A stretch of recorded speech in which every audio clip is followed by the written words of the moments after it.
नमस्कार। आज हम चलेंगे भारत के उन रास्तों पर जहां भीड़ तो कम है लेकिन एक्सपीरियंस वो बहुत ज्यादा है। ये सफर है उन छिपे हुए खजानों की तरफ जो उन लोगों का इंतजार कर रहे हैं जो असली अनछुई खूबसूरती की तलाश में हैं।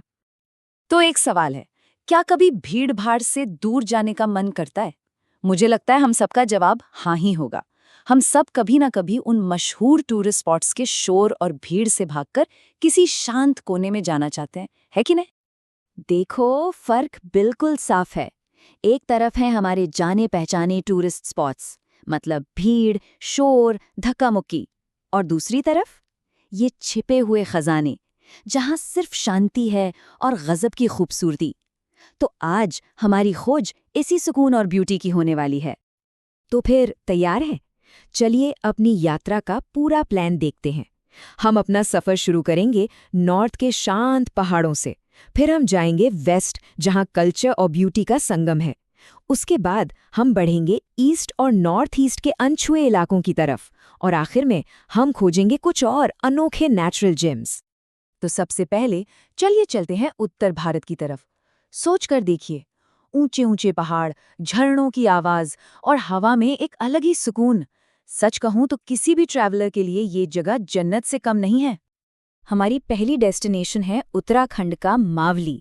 जरा सोचिए, एक छोटा सा हिल स्टेशन जहाँ ना शहर का शोर है ना ट्रैफिक की टेंशन, बस खूबसूरत झरने हैं, खुले आसमान के नीचे कैंपिंग करने की जगह है और ऐसे ट्रैकिंग पाथ्स हैं जिनके बारे में ज्यादा लोगों को पता भी नहीं।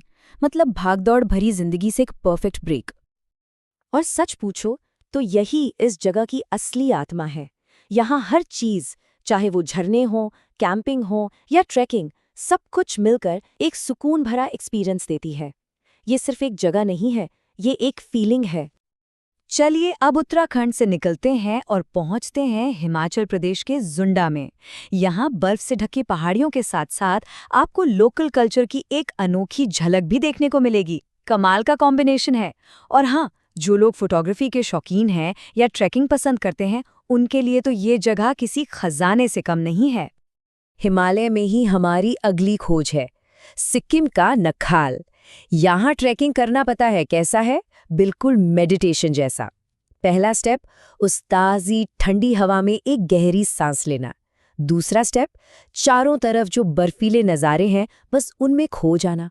और तीसरा स्टेप, उस शांत माहौल में बस सब कुछ भूल जाना। ओके, तो अब पहाड़ों से थोड़ा नीचे उतरते हैं और चलते हैं पश्चिम भारत की ओर। ये एक ऐसी जगह है जहां आपको दो बिल्कुल अलग रंग देखने को मिलेंगे। एक तरफ हिल स्टेशंस की हरियाली है, तो दूसरी तरफ रेगिस्तान का गहरा और रंगीन कल्चर। यहाँ वेस्ट इंडिया में दो एकदम अलग तस्वीरें हैं। एक है महाराष्ट्र का खांडला, जो मॉनसून में ट्रैकिंग और नेचर वॉक के लिए मानो जिंदा हो उठता है, और फिर है राजस्थान का सिंधुरी, जो आपको रेगिस्तान के बीचों बीच असली राजस्थानी कल्चर और इतिहास का अनुभव कराता है। दोनों ही अपने आप में खास हैं।